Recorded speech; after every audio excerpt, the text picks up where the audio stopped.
It appears Rael tried to break into the house where his ex-girlfriend Allison lives. Get off my porch. James, no. In video captured by a home security system and provided to NBC News by local police, you can see Rael first ringing the doorbell multiple times. Hey, he's coming back.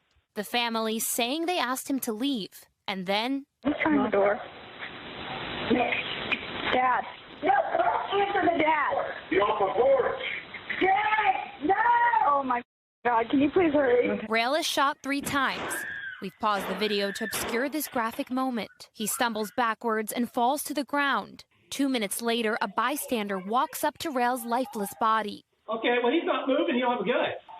Did you shoot him? Yes! Oh. Okay. Call 911. We're on the phone with them right now. So that's some interesting footage. And I want to look at this stuff from a Christian perspective. If God is protecting us, Christians say, we're his children, you know, we trust God like Psalm 91 and stuff. Can we use a weapon to defend ourselves? And I'll say yes, for one quick reason. How did David kill Goliath? With a slingshot, right? There's many different ways. Sometimes, you know, fire would come down from heaven. Sometimes angels would appear. There's many miraculous ways.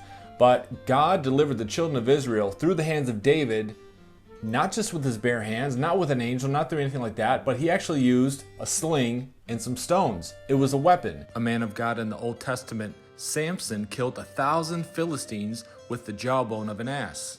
Like when we see this stuff, like we envision ourselves in that situation, and how would we handle that? Could God protect us if we use something like that? Well, what if we're not a really good shot? What if, you know, we're not too trained? Yeah, this person could, but, you know, they go to the gun range all the time. What about me? I don't know. But the thing is, the Bible says, I can do all things through Christ who strengthens me. A lot of times, especially we read in the Old Testament where the Spirit of the Lord came upon David, or the Spirit of the Lord came upon Elisha and had him do supernatural things.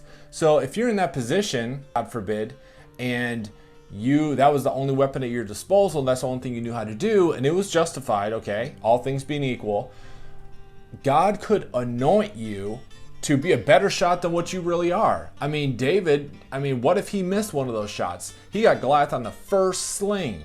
So God can come upon you, like I mentioned, Elijah, the Spirit of the Lord came upon him, and he lifted up his shirt, tucked it in his belt, and outran Ahab's chariots. That's a supernatural feat.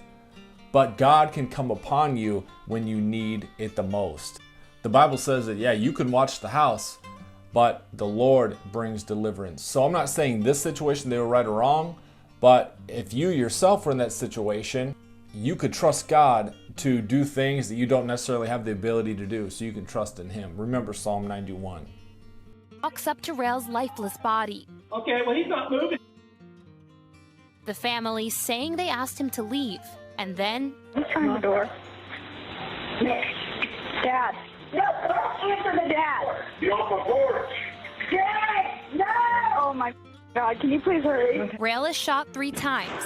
We've paused the video to...